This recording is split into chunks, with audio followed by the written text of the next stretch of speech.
ini di hadapan orang-orang yang diberkati Tuhan. Amin.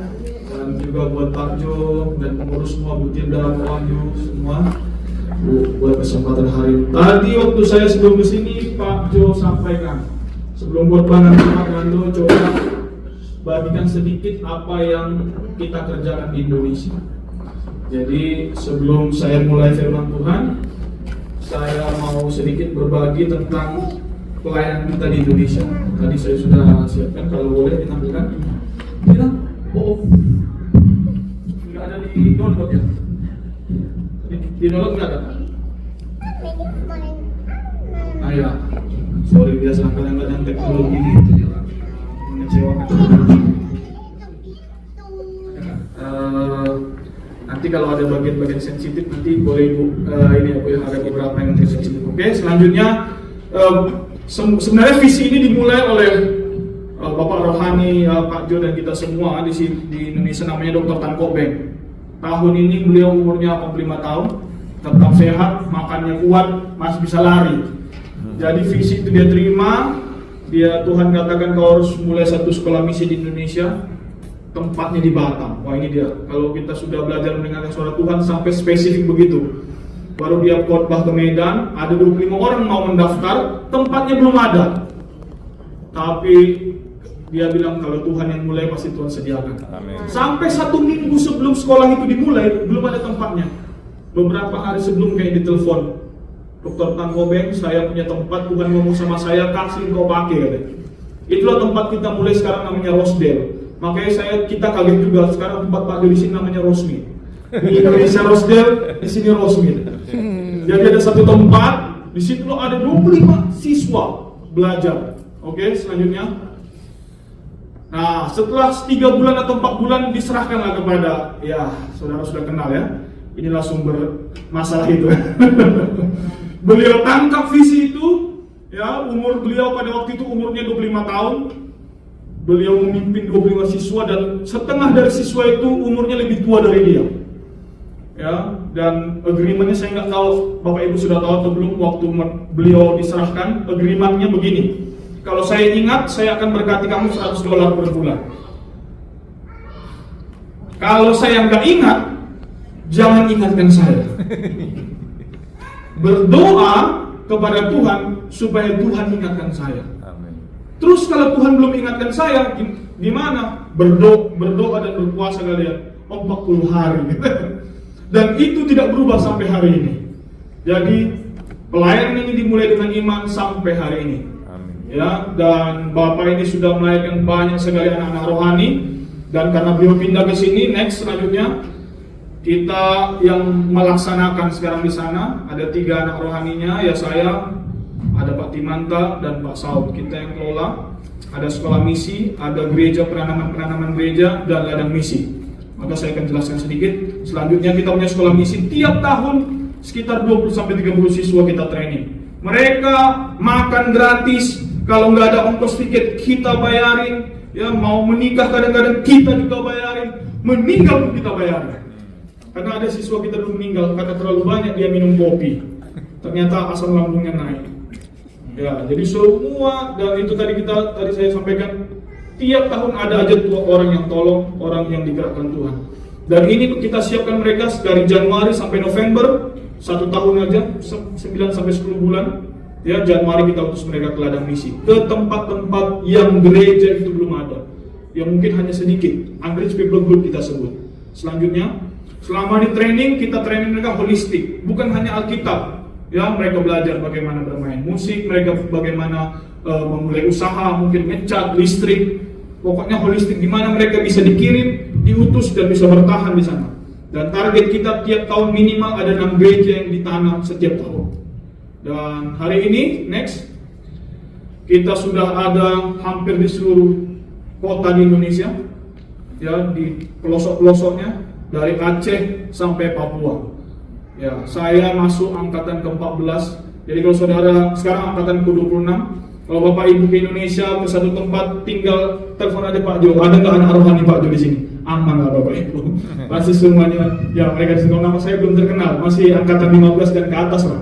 Tapi kalau dari angkatan 1, semua Pak Jo yang kenal itu. Next, ada 700 misionaris kita di seluruh Indonesia. Nah, ini ada beberapa misionaris yang saya perlu highlight.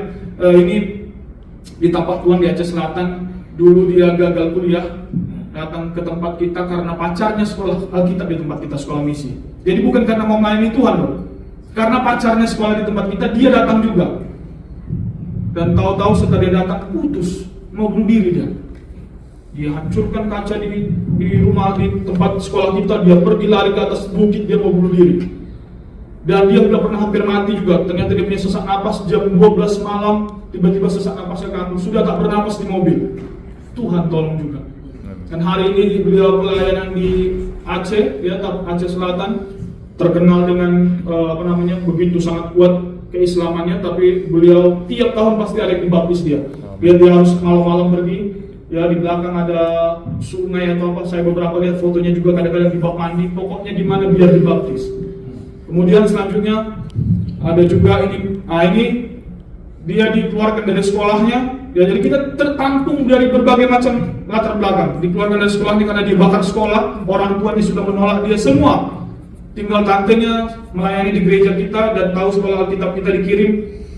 Hari ini dia pelayanan di Lombok, udah banyak juga orang dibaptis dia. Puji Tuhan, amin. Salah satunya saya nggak bawa fotonya di sini. Ada juga orang Papua, ini agak ekstrim juga. Jadi dia orangnya lucu. Bapak Ibu kalau ketemu pasti pengen ketawa aja lihat dia. Dia apapun dia bisa ketawain. Jadi kalau dia ketawa, dia sudah panjat pohon. Jadi kalau dia ketawa, dia udah nggak nampak lagi, saya tahu pasti pohon mana ini dia. Dia orangnya sangat, menurut saya gampang berteman. Tahu nggak dia lari ke Batam kenapa? Karena dia membunuh orang di Papua. Jadi dia mabuk, pacarnya diganggu orang, ditebasin kepala orang. Baru dia pergi lagi, dia bersembunyi lagi, berantem lagi di orang, mabuk lagi, dia tebas lagi kepala orang. Akhirnya dia lari ke Batam karena dikejar-kejar polisi. Dia bilang, saya mau bertobat Pak. Akhirnya diterima. Saya sempat ketemu sama siswa. Dia tidur di samping saya. Tiap malam saya berdoa, Tuhan jangan saya ditebas juga kepala saya. Tapi hari ini dia sudah bertobat, melayani sekarang dia di Papua kembali jadi pendeta. Amin. Jadi banyak hidup orang diubahkan dari sekolah misi ini. Puji Tuhan. Selanjutnya, dan dari sekolah misi, kita mulai gereja. Gereja pertama yang didirikan Pak Jo di Batam tahun 2000. Yang ada gambar yang itu Jumat sampai hari ini, itulah gerejanya. Dari gereja itu kita nanam-nanam gereja lagi. Di Batam sendiri ada sekitar 21 gereja. Yang kalau di samping itu ada pertemuan pendeta-pendeta.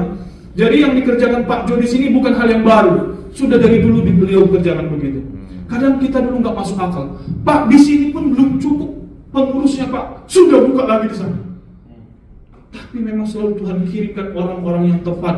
Mulai kita ada kumpul-kumpul pecahkan lagi. Mulai kumpul-kumpul pecah lagi. Sampai hari ini ada 21 gereja. Amin. Dan itu yang saya percaya juga akan terjadi di Amerika ini. Jangan kita lihat, don't despise small beginning, firman Tuhan berkata. Jangan anggap remeh permulaan yang sederhana.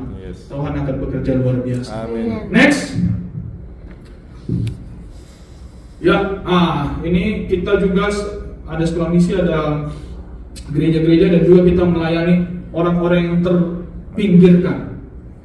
Ya, kita kalau di sini lihat Bapak Ibu ada pelayanan-pelayanan anak-anak di slum area. Jadi di Batam khususnya itu banyak tempat ruli namanya, rumah liar. Mereka bangun di tanah yang bukan punya mereka. Jadi mereka bangun mungkin hanya dari seng, dari apa gitu. Pekerjaan mereka kadang-kadang punya pekerjaan, hanya ibunya bekerja, kadang-kadang jadi tukang cuci piring. Ini yang kita layani. Pelayanan anak, ini anak-anak sekolah misi kita juga libatkan di sini. Kemudian selanjutnya, jadi kita juga ada pengobatan gratis. Kita bekerja sama dengan beberapa partner yang punya hati juga menjangkau orang-orang seperti ini. Dan pengobatan gratis tiap sekali 2 bulan. Sejak COVID agak berhenti, tapi kita lagi coba cari lagi partner yang bisa bekerja sama. Sudah kita kerjakan dari 2005 ya. Berarti sekitar berapa? 2015? Hampir 20 tahun. Sekitar ya 20 tahun. Kemudian yang di samping kita ada pembagian sembako. Jadi kita tiap bulan itu ada sekitar 100 keluarga kita berkati, bukan hanya di Batam, tapi di beberapa kota lain. Misionaris kita menolong orang-orang yang tidak berkecukupan. Tapi ada juga beberapa foto saya tidak masukkan. Kita juga pelayanan ke penjara, pelayanan ke rumah sakit jiwa. Bayangkan, yang waras saja susah dilayani Bapak Ibu. Yang gila pun kita cari. Kita suka cari masalah ya. Selanjutnya, ya, itu dia sedikit. Ya, jadi dukung dan doakan Itu yang pelayanan Pak Jo kerjakan di Indonesia. Luar biasa sekali. Kami ini adalah buah dari pelayanan Bapak itu. Jadi saya dulu sedikit kesaksian. Saya dulu gagal kuliah juga.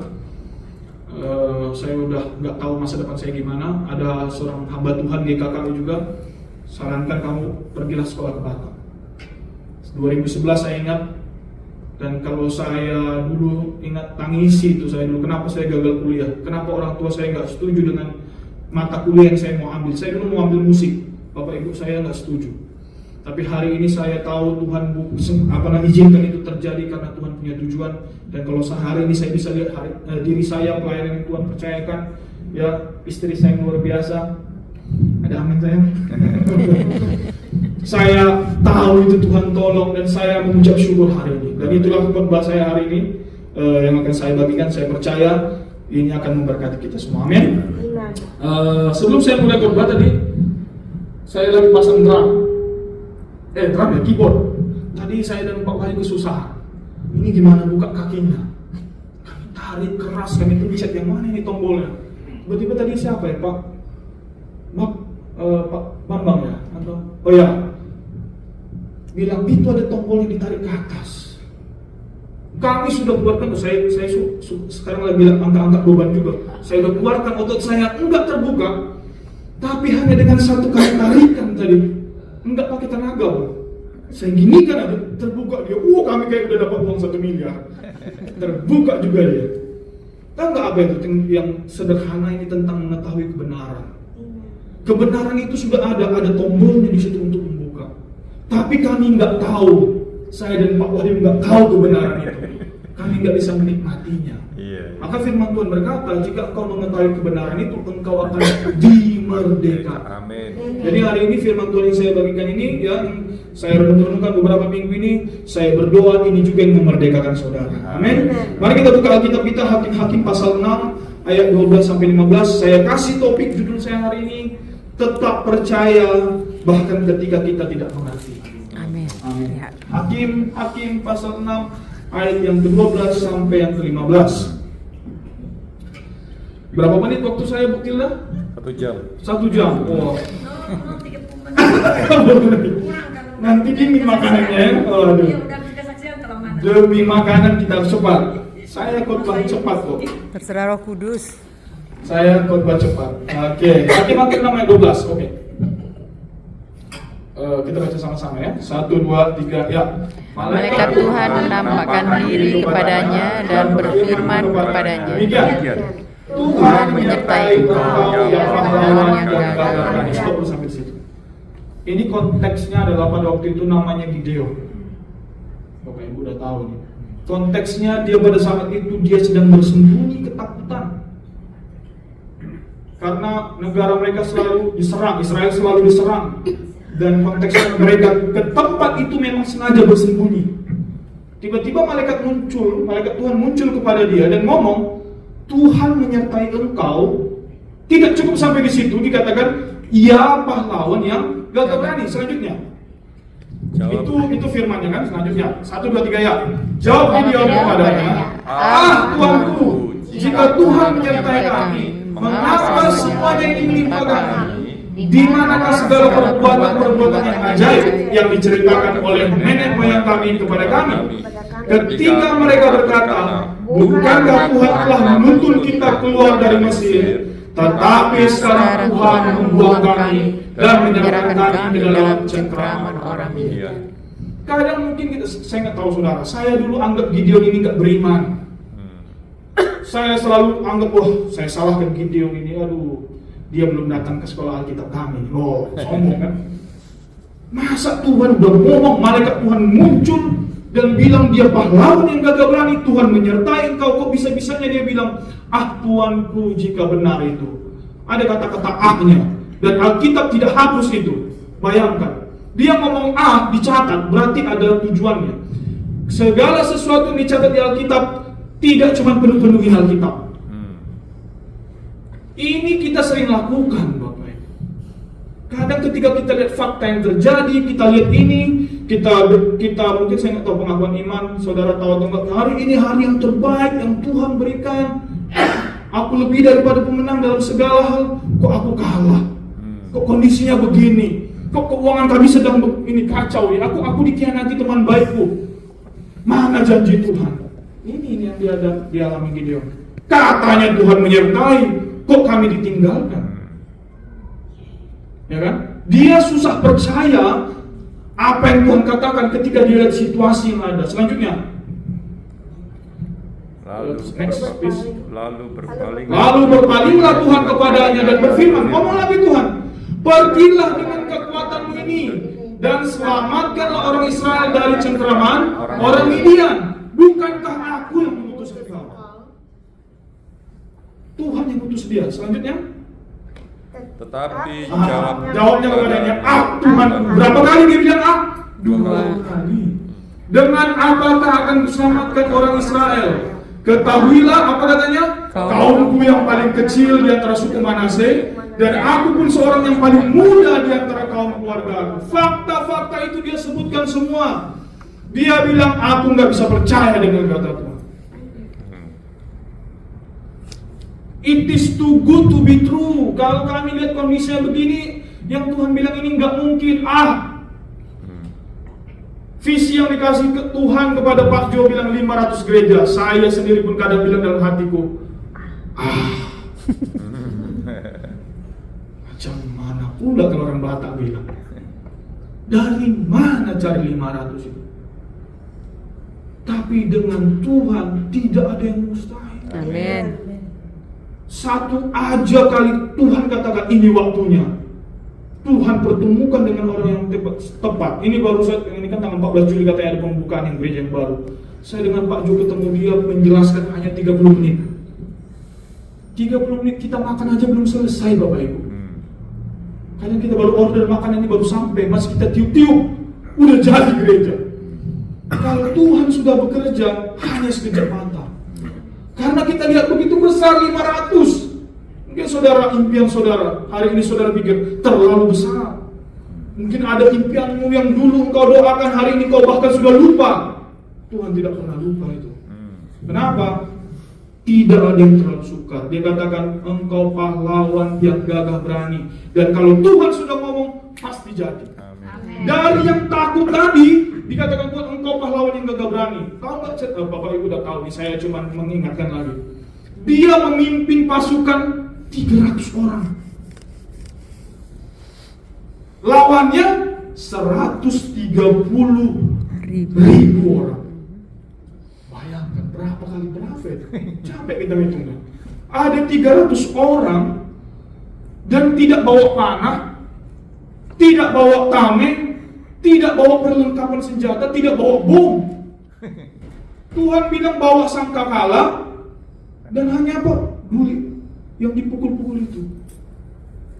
Jadi yang berperang sebenarnya di saat itu adalah bukan mereka, tapi Tuhan yang berperang. Keluaran 14 ayat 14 berkata, the battle belongs to the Lord. Tuhan yang akan berperang bagimu. Amen. Kalau Tuhan di pihak kita, siapa lawan? Harusnya kita dengan excited. Harusnya waktu Tuhan katakan ada Tuhan kasih impian, itu yang saya salut dengan Pak Jo. Kalau saya mungkin dikasih Tuhan visi buka 500 gereja, mungkin saya, Tuhan, aku kan masih umur 30 sekian. Bahasa Inggrisku pun terbatas. Semua kita hubungkan, koneksi saya terbatas. Tapi dia nggak lihat keterbatasannya. Pak Joseph selalu ingat dia sampaikan, awal mulanya Pak Nando sekarang enak, kata Pak Joseph. Udah banyak kita kenal orang. Dulu saya datang ke sini, tak ada yang kami kenal. Kami cuma tiap hari ke Panera ya. Nah, Panera itu ada subscribe gitu kan, kayaknya berapa dolar gitu sebulan. Tiap hari kopi di situ sambil berdoa, Tuhan kami akan ketemu dengan orang yang tepat.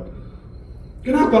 Beliau tangkap itu, katakan, yes, walaupun tidak mengerti, tapi aku mau percaya. Amin.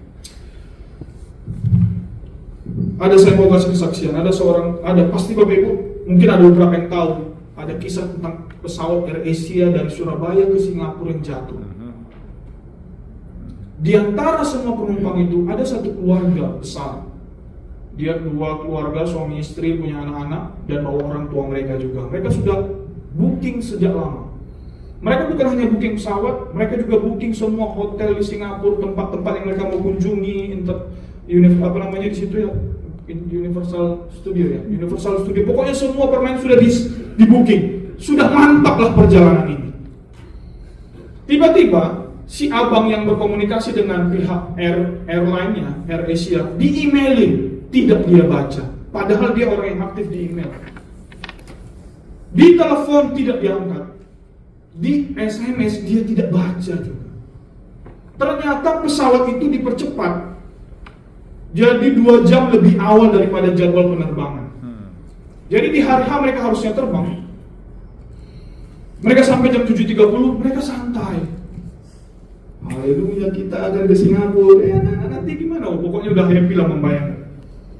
Sampai di counter, ketemu dengan yang untuk check-in segala macam.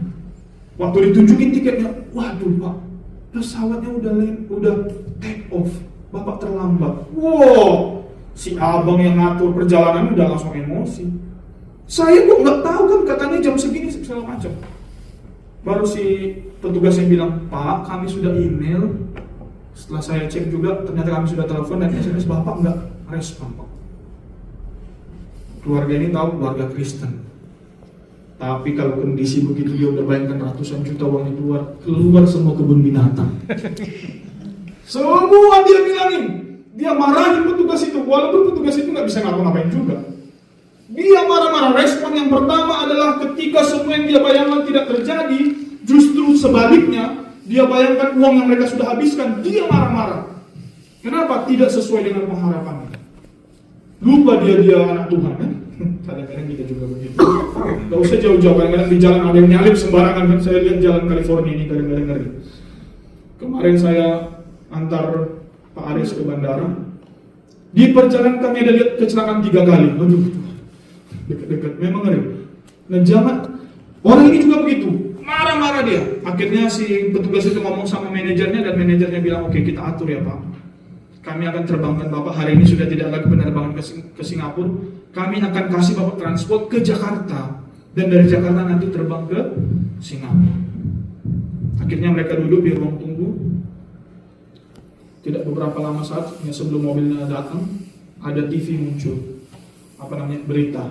Dan mengatakan bahwa pesawat yang harusnya mereka tumpangi tadi jatuh. Hilang dari radar. Dan mereka mulai dekat, kenapa ya hilang gitu. Dan sebelum mereka lagi berangkat ke Jakarta sudah positif dinyatakan pesawat itu jatuh. Si bapak bilang, kita nggak jadi pergi, nggak usah. Di teleponnya Pak Pendeta, dari tadi nggak ingat pendeta deh. Teleponnya Pak Pendeta, kami mau bikin ucapan syukur di rumah. Undang Pak, berapa jemaat juga boleh hadir. Karena pesawat kami harusnya jatuh, tapi kami sekeluarga selamat. Nangis dia. Dan mereka bikin ibadah mengucap syukur. Coba kita lompati harusnya. Jangan kita bikin ada adegan marah tadi ya. Waktu dibilang, Pak, pesawat Bapak ketinggalan. Bapak ketinggalan pesawat. Coba dia langsung bilang, puji Tuhan. Ini kan gak mengerti nih kita. Macam mana pula Pak? Kalau saudara ada yang anaknya bandel, bilang, puji Tuhan. Mungkin saudara kehilangan pekerjaan, katakan puji Tuhan. Mungkin ada temanmu yang menghayatimu, katakan puji Tuhan. Kita susah lompat ke situ. Kita harus lewati dulu proses marah-marahnya. Kita emosi, kita dendam, kita ngomel, kita umpatin mereka. Karena apa? Kita anggap sesuatu yang jelek terjadi. Kita nggak lihat berarti ada rencana Tuhan yang lebih baik daripada itu. Ketika si Gideon itu diizinkan Tuhan Israel menghadapi serangan-serangan itu, ternyata Tuhan punya rencana apa? Membawa kemenangan yang besar. Sampai dicatat di Alkitab 300 orang mengalahkan 130 ribu orang. Jadi kalau hari ini kita mengalami kemunduran, bukan berarti kita akan jatuh tergeletak. Berarti Tuhan sedang siapkan yang jauh lebih baik. Mengucap syukurlah. Amin. Makanya saya katakan belajar percaya bahkan ketika kita tidak mengerti. Maka saya rindu ada jemaat, ada pengerja di tempat ini yang tiba-tiba undang Pak Jo, undang kita, tiba-tiba Pak datang ke rumah ya kita ucapkan syukur. Ada apa? Mobil saya kecelakaan. Ini baru pemahamannya. Berarti akan ada mobil yang baru diganti Tuhan. Kan mengucap syukurlah dalam segala hal. Wah, iya ya. Selama ini kita anggap mengucap syukur itu kalau ada yang tidak baik saja. Yang baik saja. Mengucap syukur itu kalau ada sesuatu yang terjadi dulu. Maka saya belajar lakukan itu juga dalam hidup saya. Mengucap syukur sebelum itu terjadi. Jadi sebelum kami dapat visa Amerika, jadi kami sudah dapat semua informasi bikin susah, visa Amerika itu susah, rekening di dalam rekening harus duitnya banyak, pokoknya semua negatif. Tapi Pak Jo bilang, Pak Nando urus visa. Oke Pak. Karena saya urus, saya mau interview. Sebelum pergi, saya ajak istri saya dan ada beberapa teman yang juga sepakat dengan itu, kami makan-makan lah, makan besar. Apa ini judulnya? Ucapan syukur dapat visa. Visanya belum dapat. Tapi sudah mengucap syukur. Amin. Jadi kalau ada Tuhan izinkan sesuatu terjadi, mengucap syukurlah di situ. Ada satu tokoh, bukan tokoh di Alkitab, namanya Fanny J. Crosby. Beliau adalah seorang perempuan penulis 8.000 lagu himne. Umur 6 minggu dia sudah buta. Umur 6 minggu, oke? Kemudian dia bertumbuh besar, masuk sekolah, dia cukup berpendidikan. Setiap hari dia tulis lagu memuji Tuhan. Dia menikah, suaminya buta juga.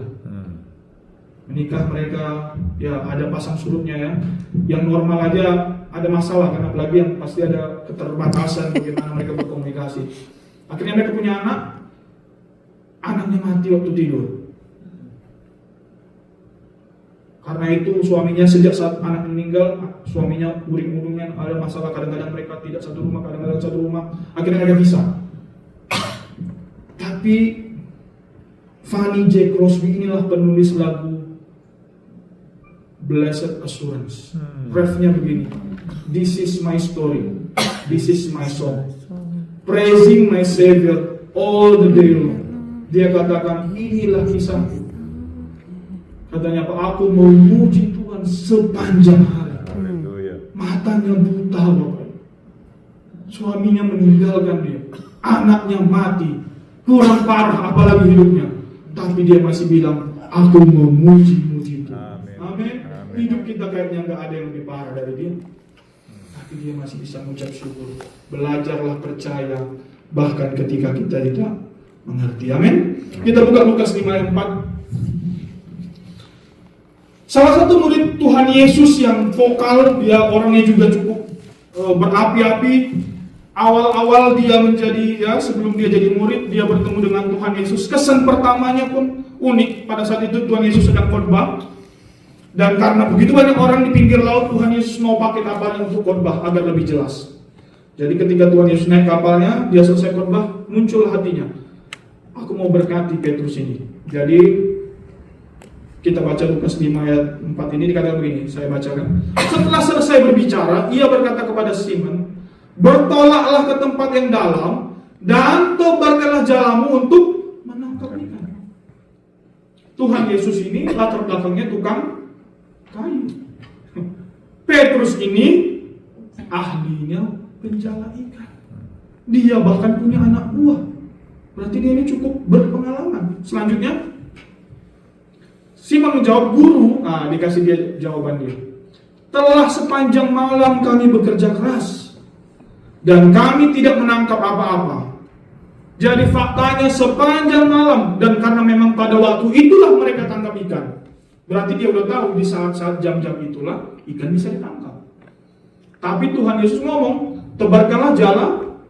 Kalau bahasa Inggrisnya lebih jelas lagi, dikatakan bukan only net, throw your nets. Throw your nets berarti jalamu. Siapkan berapa banyak jalamu, tebarkan. Tapi pemahaman Petrus apa? Semalam teman kami gak nangkep apa-apa, ini tukang kayu tahu apa. Akhirnya, tetapi karena engkau menyuruhnya, aku akan menebarkan jala. Net, bahasa aslinya net, satu jala. Kemudian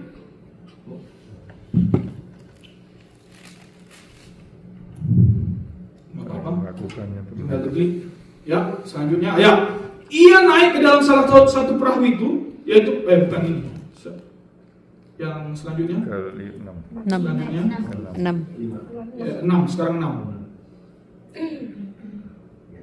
Satu kali lagi. Ya, dan setelah mereka melakukannya, mereka menangkap, baca sama-sama, sejumlah besar ikan sehingga jalan mereka apa? Mulai koyak. Sobek. Ya. Tuhan udah bilang, tebarkan jalan-jalanmu. Petrus pikir, coba aja lah. Mulai selanjutnya, mulai koyak dan bukan cuma mulai koyak, lalu mereka memberi isyarat kepada teman-teman, dipanggil, bro, come here. Supaya mereka datang membantunya, dan mereka itu datang lalu bersama-sama mengisi kedua perahu itu, 2 perahu sampai perlu, dan mereka hampir tenggelam. Dari tadi kekurangan, tidak dapat apa-apa, tidak terjadi apa-apa, ketika Tuhan bilang tebarkan jala-jalamu, terjadi kelimpahan. Dan kalau Tuhan hadir, dia selalu memberi kelimpahan. Amin. Ketika dia datang, dia tahu kondisi Petrus, dia sedang mengalami ketidakberhasilan, kegagalan, dia tidak dapat apa-apa. Jadi dia pastikan ketika dia hadir, Petrus mengalami kelimpahan. Jadi hari ini ada Tuhan dalam diri kita, bukan gak ada masalah, tapi Tuhan akan pastikan akan ada kelimpahan dalam hidup. Amin. Maka kita tetap percaya, Tuhan gimana ini Tuhan, suruh aku pelayanan, kerjaan pun lagi susah. Tuhan suruh aku memberi, keuangan pun lagi kacau. Tuhan suruh aku tolong orang, aku pun butuh ditolong. Walaupun kau tak mengerti, kerjakan. Ada satu orang namanya murid kita, yang saya kasih dari gambarnya, tadi saya nggak jelaskan kesaksiannya karena ini nyambung dengan ayat ini. Dia datang ke sekolah kita, umurnya pada waktu itu 15 tahun. Dia bakar sekolahnya, dia berantem, dia jual narkoba. Orang tua sudah angkat tangan, abangnya sudah pukuli, dia nggak bertobat-tobat. Akhirnya dia datang ke sekolah kita, dia situ, kita ajarin Alkitab. Akhirnya 3 bulan setelah dia sekolah, kita udah ajarin apa identitas dia di dalam Tuhan, ya, apa yang terjadi jika ada Tuhan dalam dirimu. Dia mulai pergi penginjilan, adalah jadi komselnya.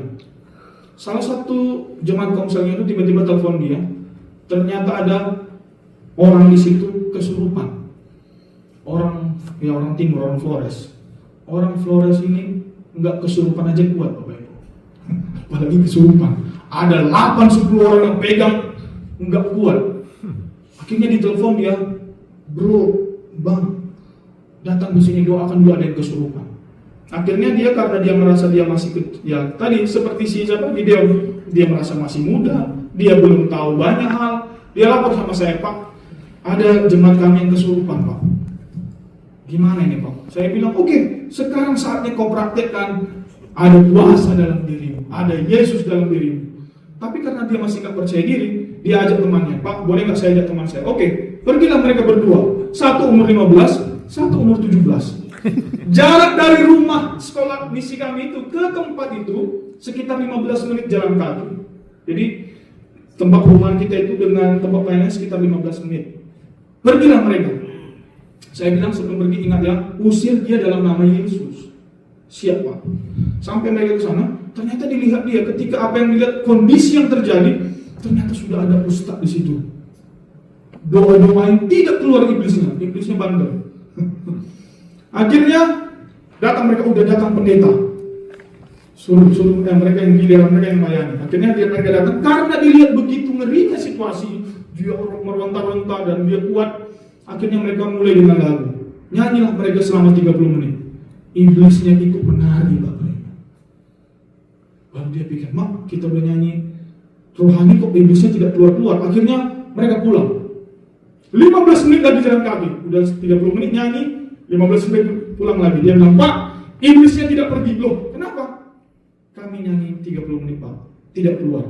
Udah usir dalam nama Yesus? Belum, Pak. Saya bilang, usir dalam nama Yesus. Siap, Pak, pergi lagi dia, jangan lagi fokus. Sampai di sana, ketika dia mau usir dalam nama Yesus, iblisnya bilang, kau siapa? Aku kenal Niko. Hebat juga iblisnya kan. Aku kenal Paulus. Kau siapa? Langsung dilihat dirinya. Aku masih muda, belum pendeta pun, belum jadi pendeta, baru sekolah Alkitab, belum siapa-siapa, lari lagi dia.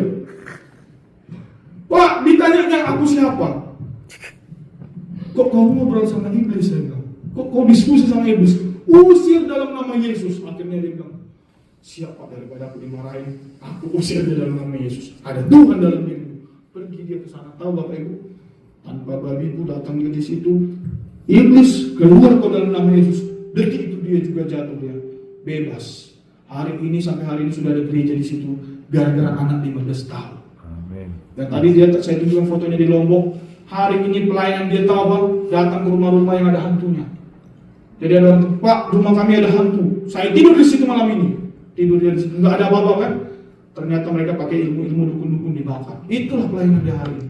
Setiap yang disiapkan Tuhan itu, Tuhan pakai untuk memberkati dia. Amin. Walaupun kita nggak mengerti Bapak Ibu, ada Tuhan dalam dirimu. Amin. Poin pertama, poin kedua saya sudah terburu waktu. Jadi tadi yang pertama itu sebenarnya apa? Bicara tentang saya catat di sini identitas kita. Jadi dikatakan engkau pahlawan yang gagah berani. Keadaan itu tidak mengubah identitas saudara. Ya, engkau kalau orang kudus, orang yang diberkati Tuhan. Yang kedua, ketika ada tantangan, ada masalah, bukan karena dosa. Sering sekali kita ini kalau ada sesuatu terjadi kita pikir apa salahku ya? Mungkin ada yang kita buat kurang pas. Kayaknya karena kemarin aku nggak gereja, karena perpuluhan tuh kasih bukan perpuluhan, 2,5%. Nah itu nanti kena kasus yang lain ya. Jadi kita hubungkan sesuatu dengan yang tidak pas. Di tokonya di Alkitab namanya Sadrak, Mesak, Abednego. Tahu nggak kisahnya? Bukan karena dosa loh. Karena mereka tidak mau menyembah patung emas yang dibuat Raja Nebukadnezar. Dan saya percaya Daniel, temannya Sadrak, Mesak, Abednego pasti berdoa buat mereka, Tuhan tolong mereka. Dan teman-teman mereka juga semua yang percaya di situ pasti berdoa, Tuhan tolong Sadrak, Mesak, Abednego. Tahu nggak? Setelah mereka itu, ketika mereka tahu si Sadrak, Mesak, Abednego ini nggak mau menyembah berhala itu, apinya bukannya makin kecil, makin dipanaskan 7 kali lipat. Kadang-kadang waktu kita berdoa, masalah bukan makin kecil Bapak Ibu. Saya nggak tahu ini pengalaman saya atau pengalaman saudara juga. Kadang-kadang makin kita berdoa, kita lihat masalahnya kok makin besar, kok makin kita nggak mengerti gitu. Jadi justru kadang-kadang waktu kita berdoa, Tuhan menjawabnya caranya terbalik. Bukannya masalahnya mati, tapi justru makin besar. Tapi justru itulah kesaksian yang makin luar biasa. Ketika mereka mau dilemparkan, petugas yang mau lemparkan aja mati.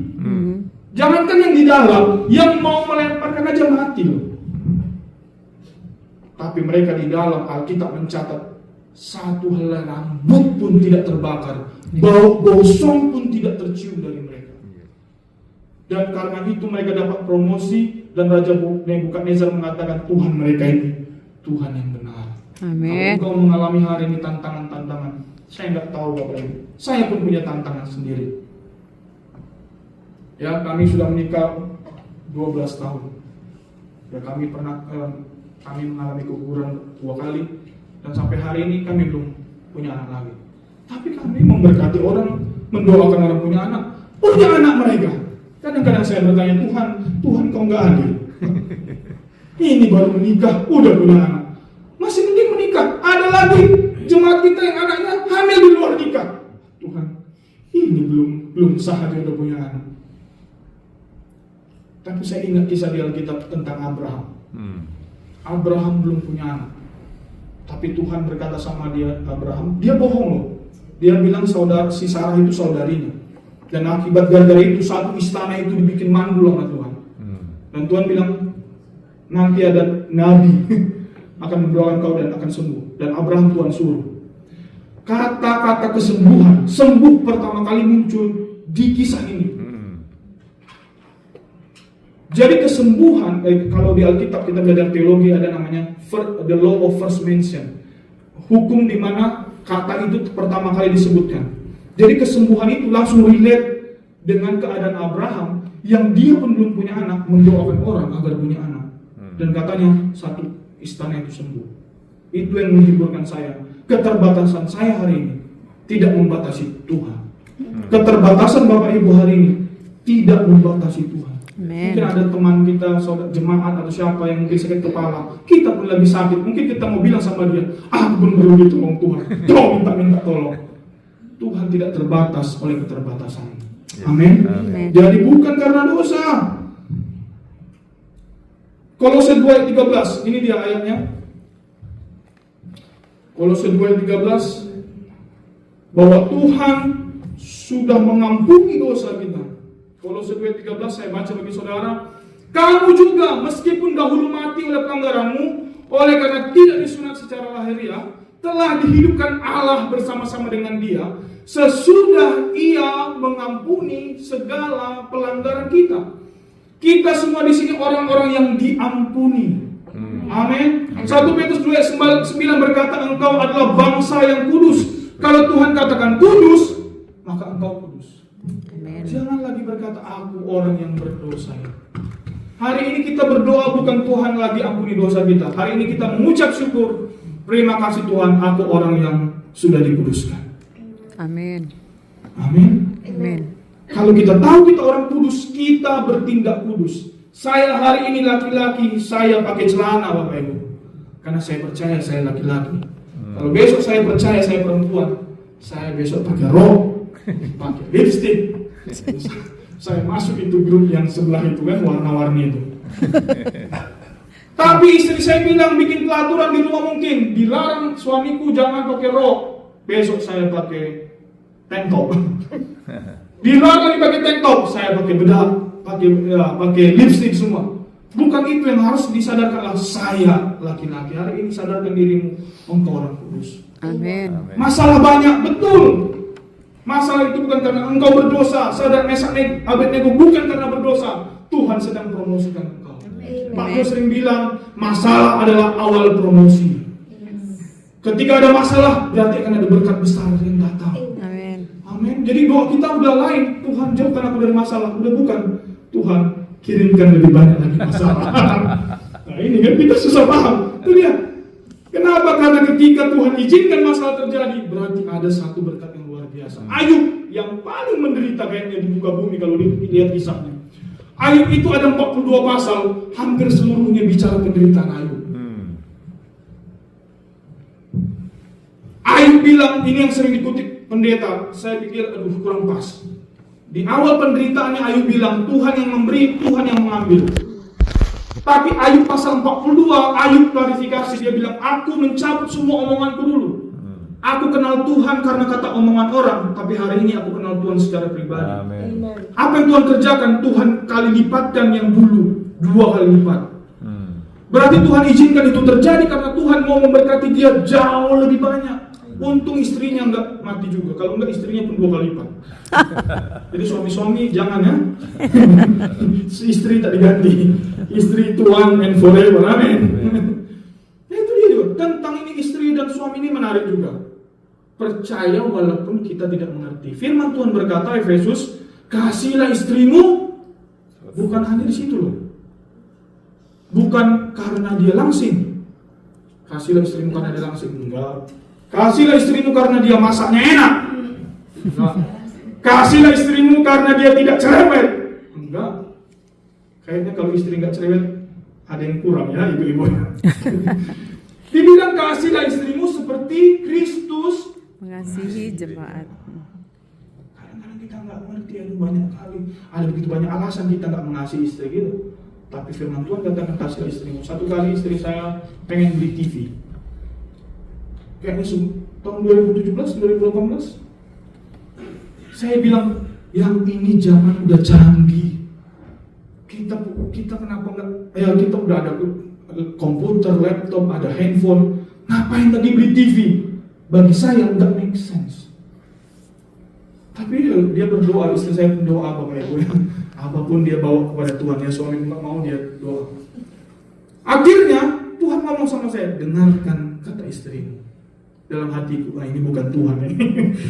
Kok bisa-bisa dia suruh saya dengarkan istrimu. Akhirnya saya ngomong sama istri saya, yang oke lagi kita beli TV. Dia hanya pengen beli TV yang biasa, tapi Tuhan tahu pengen saya beli yang terbaik. Kami akhirnya pada zaman itu belum smart TV. Tapi saya bilang kita beli smart TV. Dia bilang, mahal kali, gak usah TV biasa aja. Aku bilang, kita beli smart TV. Sampai hari ini TV itu masih bagus. Nah, bisa YouTube, bisa semua.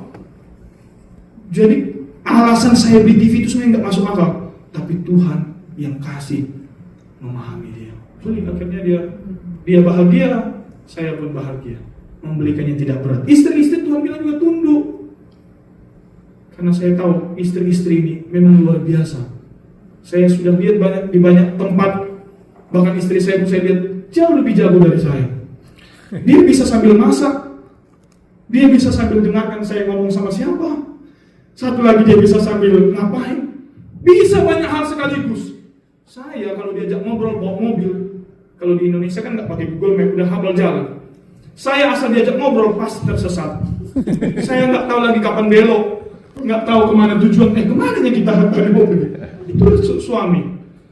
Tapi si istri harus belajar tunduk, bukan karena suaminya lebih hebat, bukan karena gajinya lebih besar, tapi firman Tuhan, tunduklah kepada suami seperti kepada Kristus, seperti kepada Tuhan. Amin. Jadi kalau istri-istri nggak paham, aduh nggak paham aku suamiku ini, pendek kali cara berpikirnya. Bawa kepada Tuhan, Tuhan lembutkan hatinya. Tuhan bisa bekerja, amin. Asal yang kecil, TV. Haleluya. Terakhir, ini dia biar selesai tadi. Jadi bukan karena dosa, Bapak Ibu. Dan sebelum masuk yang terakhir, saya ingat satu kisah tentang Goliat. Jadi salah satu tadi saya katakan, nama di Alkitab itu tidak hanya memenuhi Alkitab. Jadi nama orang yang salah satu cukup lengkap ditulis di Alkitab adalah Goliat. Dikatakan Alkitab dia orang Filistin, namanya Goliat, asalnya dari Gat. Saya pelajari kenapa sampai disebutkan dengan lengkap. Bahasa aslinya Filistin itu artinya berkubang dalam debu. Artinya apa? Berkubang dalam dosa. Oke, Goliat artinya exile, diasingkan, dilucuti, ditelanjangi.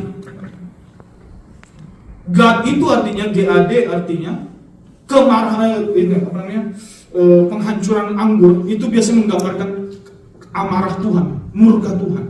Jadi sebenarnya nama Goliat dari Gad orang Filistin ini kalau kita gabungkan, ya orang yang berkubang dalam dosa akan dilucuti dan dia terus mengharapkan kemarahan Tuhan.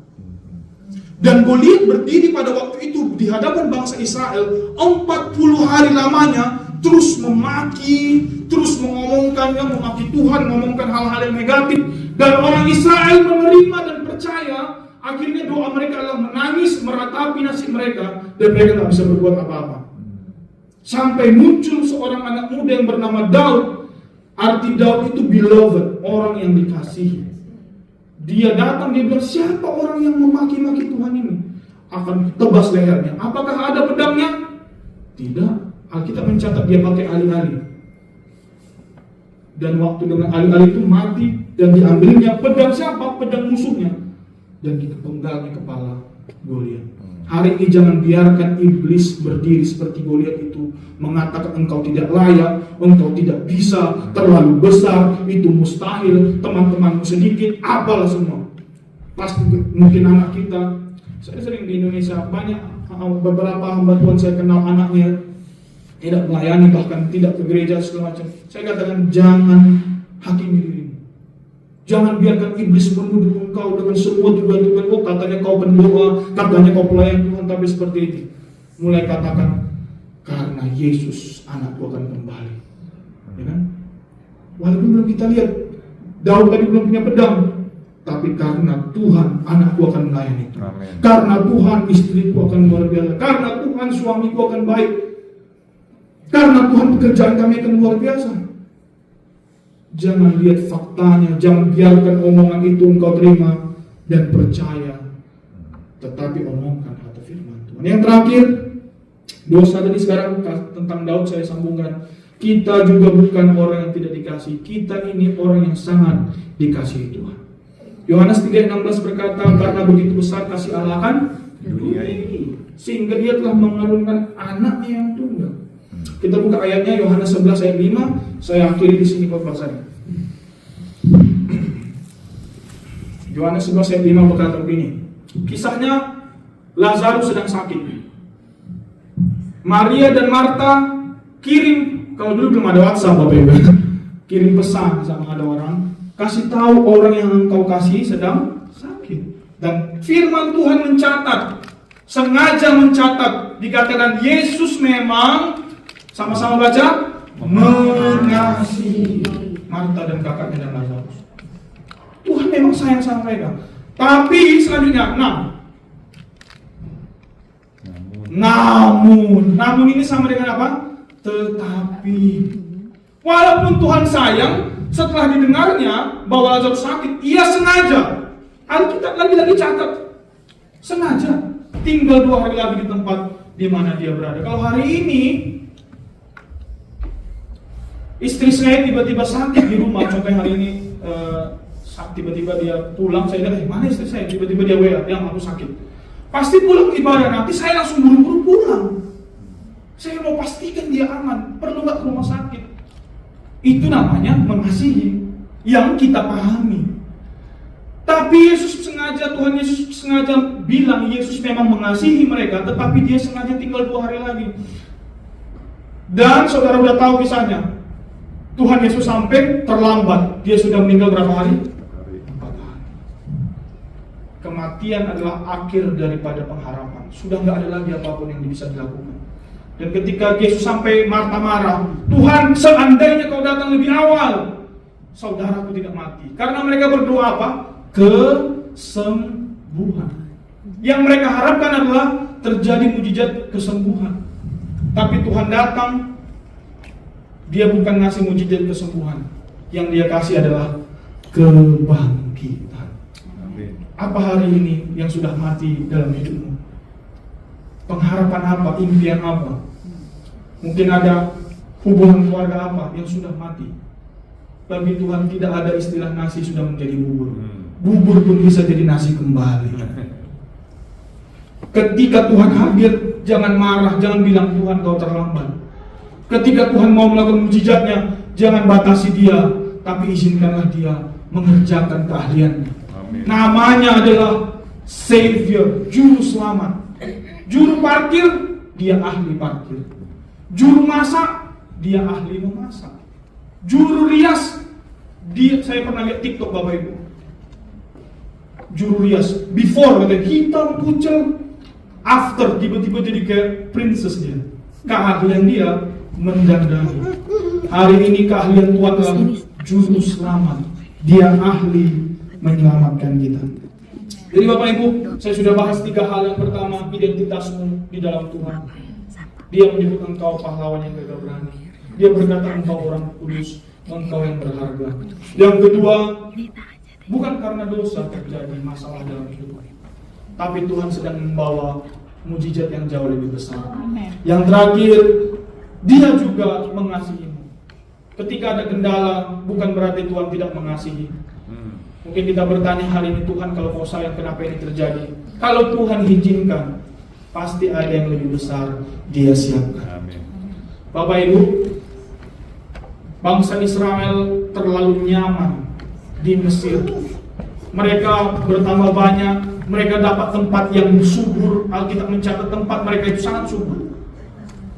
Tuhan harus izinkan Fir'aun berubah hatinya dan membuat mereka menjadi budak. Apakah Tuhan tidak sanggup menjaga hati Fir'aun agar dia tetap mengasihi bangsa Israel? Dia sanggup. Tapi Tuhan izinkan itu terjadi agar mereka merasa tidak nyaman. Kenapa? Karena tempat mereka bukan Mesir, tempat mereka adalah tanah perjanjian. Akhirnya mereka berteriak, Tuhan tolong kami. Karena mereka diperbudak itulah mereka teringat akan Tuhan. Akhirnya mereka keluar dari tanah Mesir, tanah perbudakan, menuju tanah yang dipenuhi dengan anggur susu dan madu. Jadi kalau hari ini engkau sedang merasa tidak nyaman, ada masalah yang terjadi, Tuhan sedang memproses kita menuju tempat tanah perjanjian kita. Amin. Mari kita berdoa. Terima kasih.